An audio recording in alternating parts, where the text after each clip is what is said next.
3 survivorship curve? Bats? Yeah. I think they're more of a type 1 because they care I for have the a young. question for you. I need a uniform distribution example for grasslands.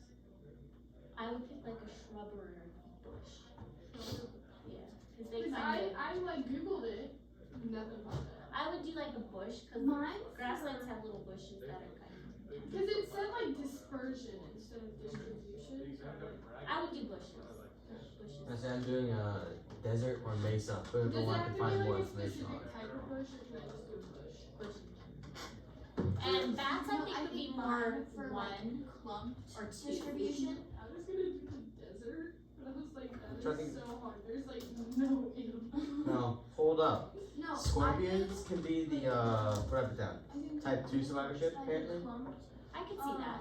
I put deer as type 1 because apparently there's like some That's random. types of deer in Because like the desert. obviously a monkey is. For immigration, I have birds. And for immigration, I have deer, wildebeest, and bats.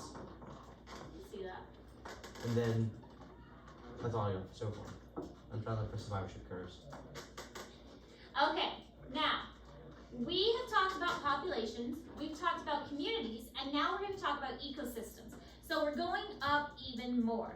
Populations was one step, and then we had communities, which was the next step, and ecosystems is taking that up a step higher. So now we're going up another step. Ecosystems is a community of organisms together with the non-living components of their environment. So looking at it a step more, specifically today we're talking about energy flow in the form of food chains, food webs, and a little bit about nutrients as well and how nutrients move around. But looking more at food chains, food webs, and how the energy moves from one area to another. Thinking back, because we're going to be referring to photosynthesis a little bit, cellular respiration a little bit, so keeping that in mind. Energy flows in one direction, going up a food chain. Nutrients cycle. So nutrients can go from one thing to another, to another, to another, and it goes in a cycle. But energy only goes in one direction and then it is lost. It goes up the food chain and then it's gone, and that's why we get hungry. We get hungry because we need to eat again. The energy goes away. We can't reuse our energy, and so we have to eat to replenish it.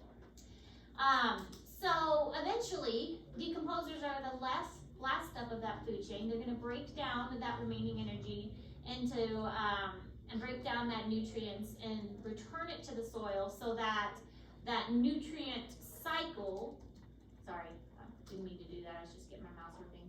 So that nutrient cycle can start again. So the decomposers are the last step of that nutrient cycle, but the energy is only flowing in one direction, which is up the food chain.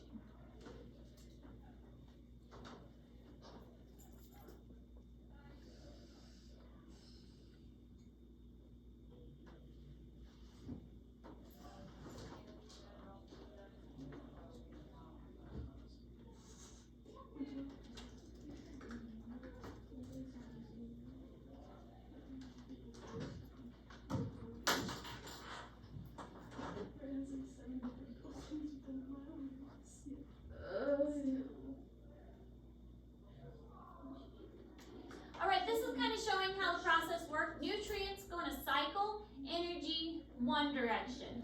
And energy is lost at each step, whereas nutrients recycle themselves. Now, hopefully you guys don't have to write this down, because honestly, if you don't know what an herbivore or a carnivore is, see me after class, because we've got some serious talking we need to do. Because you should know what an herbivore and a carnivore is, because if you don't, I mean that's a problem. If you Is it impressive though, if we made it this far without knowing that? I mean, that might be a little bit impressive that you don't know. Yeah, but also like where have you been? Exactly. I mean, I could get my 8-year-old to come and explain an herbivore and a carnivore to you. I mean, and see, I feel a little bad saying that, because if somebody really didn't know what that is, that would be kind of insulting to them. But you better know what these terms are. I mean, I can kind of see you might get confused with detrivore and decomposer. That's a little bit confusing there. Decomposers are like, All of fungus and stuff like that. Their waste and remains get broken down. Detrivores, kind of the same thing, small bits of decaying organic matter. So that one does get a little bit fuzzy. I'm not really gonna ask you to differentiate between those two, so it's okay that that's a little fuzzy. But the other ones, you better know what those other ones are. I'm just saying. So, those you better know. But that's actually in Google Classroom, and this, you don't have to write this down.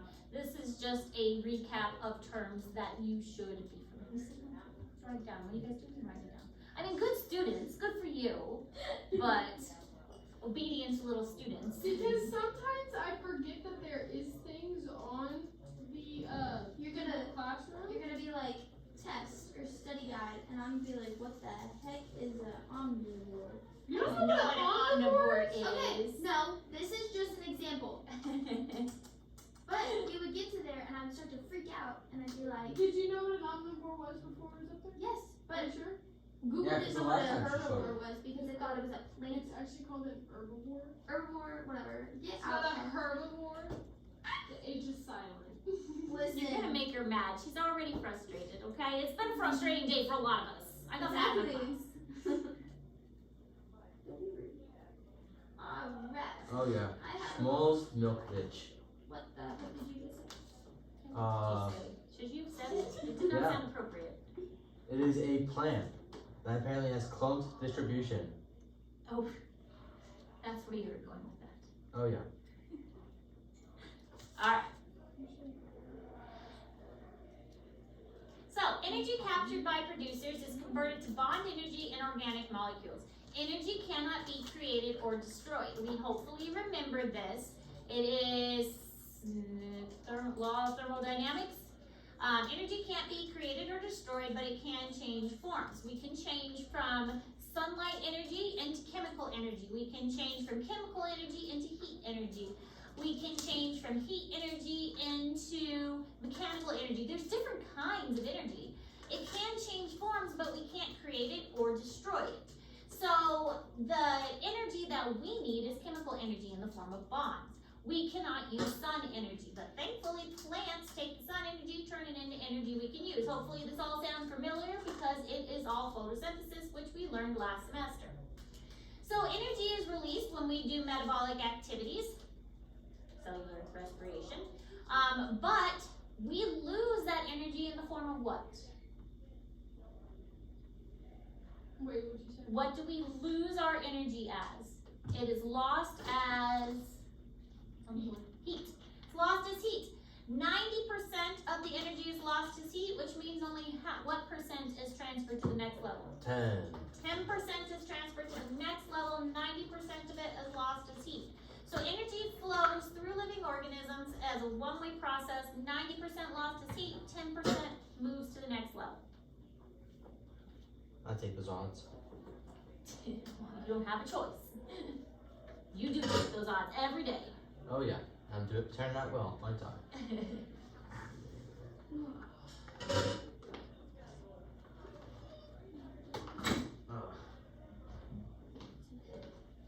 This is what Schmoll's Milkovich is.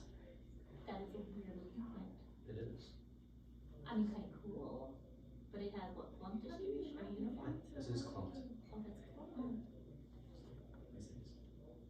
Alrighty then. Yeah. That's kind of a weird plant. It is. I looked up. I saw a thing called schmollmilkovich.pdf. I was like, oh, Alrighty. strange. I'll take a look. No, it's just a few minutes left. Alright, so this shows how the process works. If we have sunlight, joules is what J stands for. It's another measurement of energy. We can measure energy in a variety of ways, and joules is one way. So we've got 1 million joules of sunlight.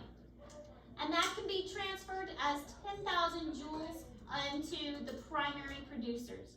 Now each level we go up, these are called trophic levels. We'll talk about these in a moment. Each trophic level, we got primary consumers, secondary consumers, and tertiary consumers. So each trophic level is built on the one below it. So the primary consumer has 10,000 joules of energy from the sunlight. we go up a level to our primary consumers, and that is called a, this trophic level has 10% of the one below it, because 90% is lost as heat. So they have 1,000 joules. Then we go up another trophic level, and we've lost 90% more energy, and so this mouse is only getting 100 joules. Then this hawk is eating this mouse, and he's only getting 10 joules. So from the original 10,000, by the time we get up to these main top level carnivores, we only get 10 energies from that source down here. That's not much. Can you get to 1 joule of energy? You could, if something eats the hawk. Maybe you have a fox that eats the hawk. That'd be a So quaternary it loses consumer. to 0 after every turn. Yeah. So then we would have 1 joule by the time you have something that eats the hawk. So that's not much. No, that's like nothing. Yes. So that's why big animals, so imagine you have a whale. A whale That's can why they survive. eat Yeah. They eat more, but they also eat further down the food chain. What does an elephant eat? more. Yeah. It's a They can herbivore. eat down Sorry, here. Herbivore. I just smacked the crap out of you. They can eat down here because that's where all the energy is. A lot of the bigger animals eat down here because that's where all the energy is. They're not going to eat the big carnivores up here because there's no energy here. Eating further down on the food chain is better because that's where all the energy is. So the nutrients are going to cycle within an environment. Energy only goes one way, but nutrients cycle. The nutrients that producers use to build their bodies are used in turn to build the bodies of the consumers who eat them. So that mouse we saw on the other slide had nutrients in its body. It had carbon, it had nitrogen, it had phosphorus, it had salts, it had everything it needed. Therefore, it can give all those nutrients to the hawk that eats it. So the nutrients do cycle. If that hawk were to die, then the decomposers would break it down and return all those nutrients to the soil, which then the plant would take up, and in turn the plant would then incorporate that into itself, which would get eaten as well. So it's all one big cycle as far as nutrients are concerned. Nutrients cycle, energy goes one direction.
So trophic level, position of an organism in a food chain. So as we were looking at that one pyramid, each time something eats something else, that's a trophic level. Each time you move up, it's called a trophic level.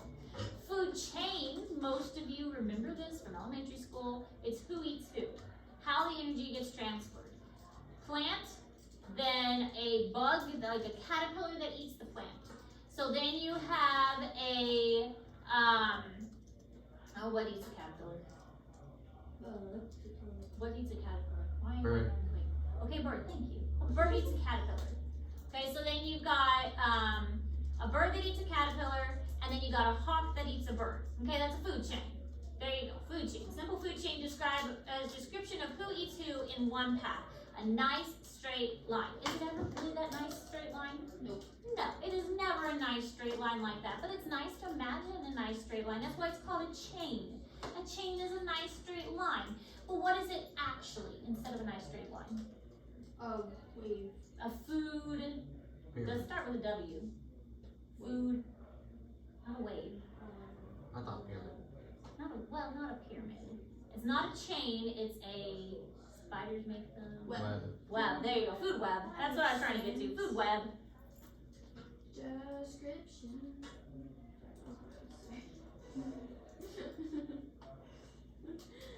I don't even know how to spell it right now.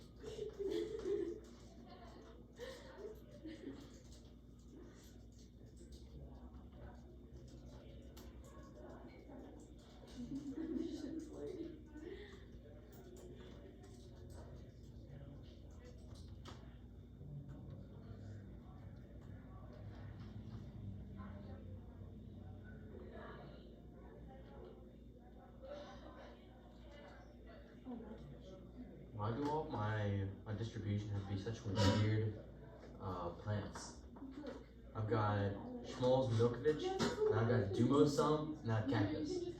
Oh, cactus is weird. That's annoying. That's for the uniform. Uniform. But Dumosum, That's a fun names. it just looks like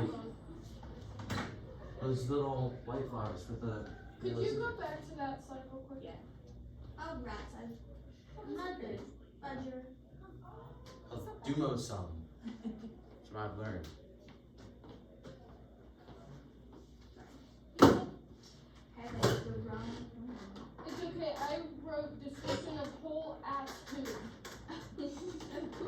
Miss Ayers, do you know what could be a parasitic relationship in the desert? Parasitic relationship. In the desert. Yep. A dust storm. No kidding. That, What? a dust storm that holds a parasite. Mites like can sand live mites. on. Yes. There's like sand mites. There's all kinds of mites. There's a ton of That's different mites. disgusting. You Mites. know what I did? There's so Oh, many yeah. that are decaying out there from Would you being like, For my so I did the grasslands. What did I do for my parasite? I don't remember now. I'll have to look through my notes. I know I did one thing. It was like cattle and cattle beavers, evers, ibis? ibis. The birds. They are a good relationship. In competition, I have a bobcat and coyote because that's the most simple one I can think of. That is the competition. Okay, so this is a basic way that things get transferred. It's showing how the heat is lost at each level, and it's showing how the energy gets moved up the pyramid. So by the time you get up here to the top, there's there are two energies left Oh yeah. because you've lost so much that your top predator he gets two. That's not much. So again, if you are stranded in the wilderness and you need food, what are you going to go to get the most energy? Are you going to try and hunt down a bear? No. Mm-mm. No. You would probably want your fruits and vegetables if you can find them because that's where the energy is going to be. Looking for things that are further down. I mean, also though, yeah, this is not a large meal, but there is more energy available in it. I bet just hunts more bears. What? I bet just hunts more bears. Hunt for bears. I mean, a bear would be, it's a large quantity, so it would be good. And it also would have a lot of fat, and it would have a nice coat. So there are things to consider. That's true. All right, energy captured by producers usually passes through no more than 4 or 5 trophic levels before you run out. But there's also something else to consider. Only 5 to 30% of the energy in an organism at one trophic level ends up in the tissues of that organ. So you got to think about the energy allocation. An organism isn't going to put all of the energy that it has in its tissue. What is an animal going to eat? Is it going to eat all the guts of the animal? Or is it going to eat mostly like the meat and the muscle and the tissue? So is it going to eat like its brain? Is it going to eat its like intestines? No, it's not going to eat things like that. It's going to eat the muscles and the meat of it. So the energy that the animal is investing in its own body isn't going into just strictly the parts of the animal that's going to be consumed. So it's getting even less than that 10%. So that 2 we looked at, if an animal were to eat that, it's getting less than 2. It's getting even less than that. So yes, 10% is getting transferred, but it's really even eating less than 2 if an animal were to eat that. So 10% is getting transferred, but less than that is actually getting eaten. So it's not even as good as you think.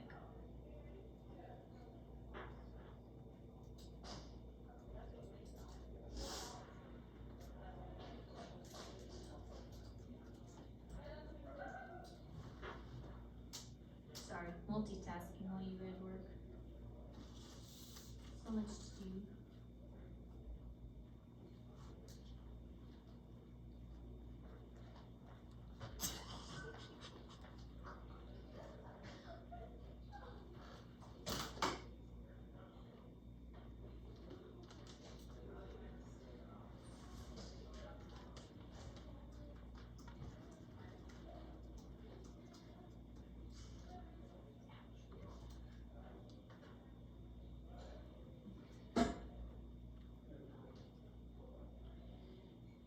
This is just showing another food chain. It's in Google Classroom, but we're not going to spend a lot of time talking about it. Same thing, food chain. Okay. Food webs. This is what it's like in real life.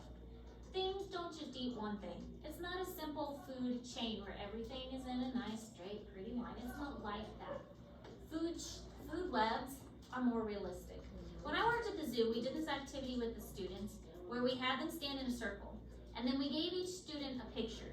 You were a rabbit. You were a snake, you were a hawk, you were a worm. Every student was something different. And then we took a big ball of string and we had them pass the string around. As a hawk, what would you eat? Oh, a hawk would eat a rabbit, so I would pass it to a rabbit. And then as a rabbit, what would you eat? Oh, a rabbit would eat grass, so you pass it to the grass. And what does the grass need? Oh, the grass needs sunlight, so you pass it to the sun. And so by the time you were done, the string would have made this big web among the students in the circle. And we're like, okay, well now we have a food web. But what if we took out the snake over here? Because a lot of people don't like snakes. Oh, you see a snake outside, you automatically stomp on it and kill it. Okay, well let's take the snake out. And so we grabbed the student who was a snake and we removed them from the circle and say, okay, drop all your strings. And that student would drop all their strings and then the entire food web would collapse. Like, this is what would happen if we took away one animal from a food web. The entire food web would collapse. Look how many other animals depend on that snake. And it's just a really good visual to help the first graders or second graders or whatever understand that this is what happens in real life. You don't know how many animals are depending on that one creature. That's why we don't mess with nature. And we've already kind of learned this when we talked about invasive species and keystone species. You take away one thing, you don't know what other things are being affected by it. That's why everything is interconnected in nature. You mess up, like here's our food web here, you take away this one thing right here, and then all of these other lines that are going to it are suddenly affected. And everything has to reshift and reorganize and readjust themselves because we just took away one thing. So it's hard for us to imagine how, and this is an Arctic food web, how everything is interconnected.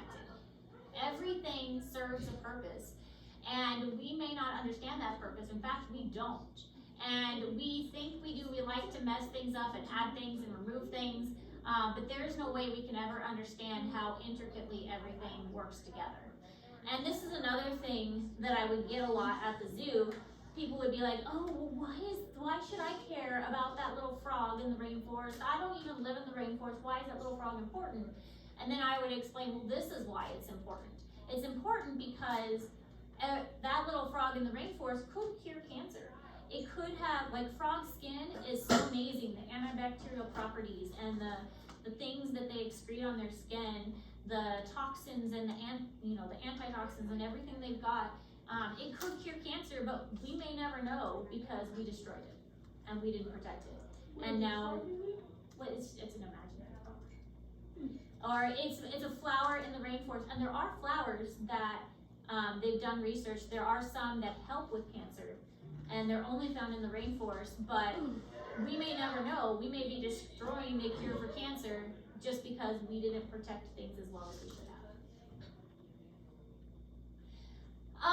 So, grazing food chains, the energy travels from producer to the herbivores, but there are also different kinds of food chains, like a detrital food chain, and this is where the energy is transferred directly from the producer to the detrivores, such as the worms or the insects. So if a plant dies, a plant could go directly to a worm. The plant dies right there, the worm automatically consumes it. So there are different food chains and food webs out there. It's just, there's like mini ones, there's bigger ones, there are some food webs within food webs. The connections with them are very, very tangled up and very interesting to view.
You break it. I pressed in too many times. And then I got rid of my blue because of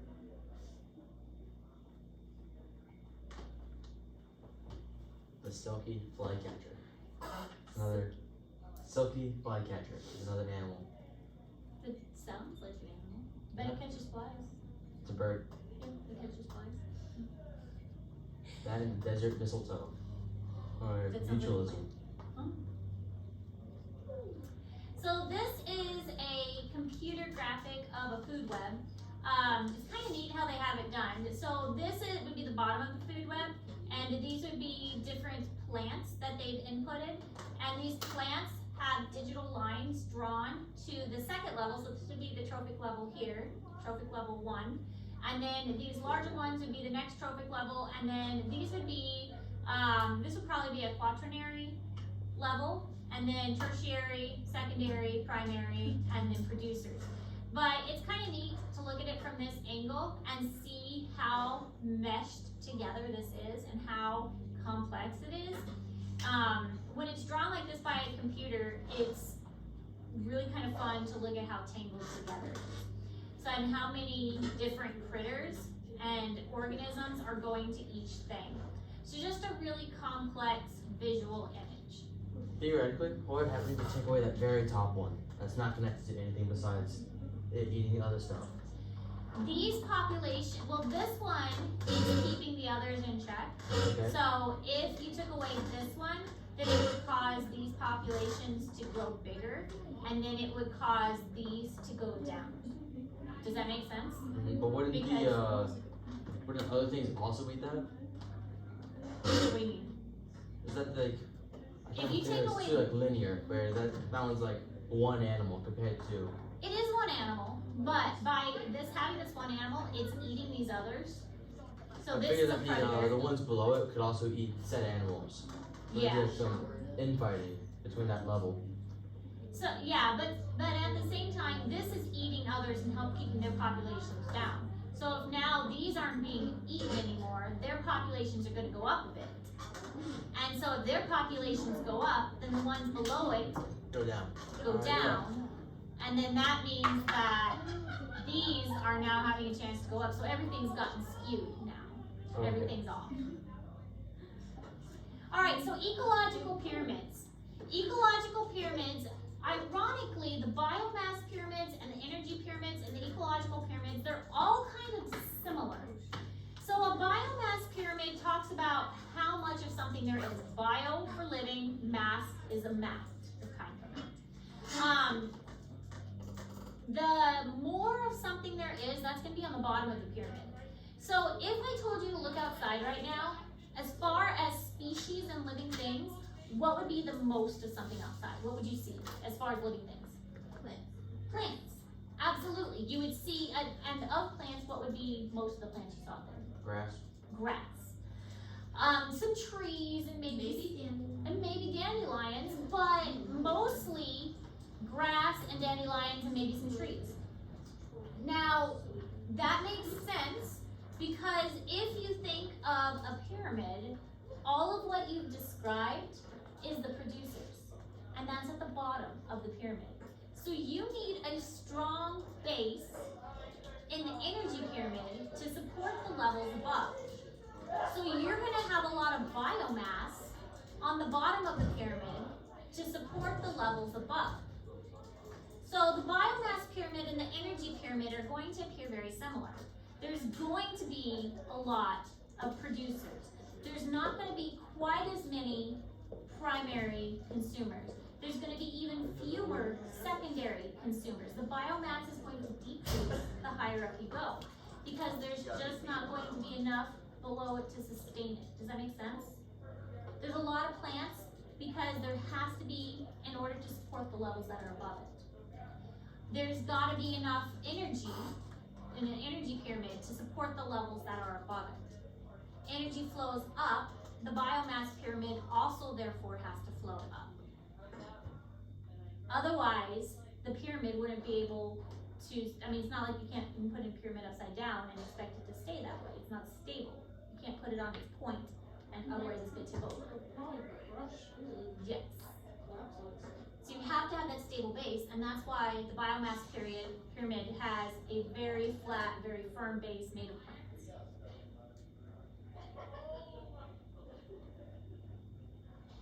So here we can see the nice firm base on our pyramids made of producers, also made of plants. Very, very big base. Having that big stable base means that we can support the upper levels, of herbivores, carnivores, and top carnivores. If this was not big enough, then these other levels could not be supported. So if we had a tiny level here, then these would have to be tinier too. But that's why these biomass pyramids are the way that they are. Lots of grasses means that there is enough energy to support the upper levels.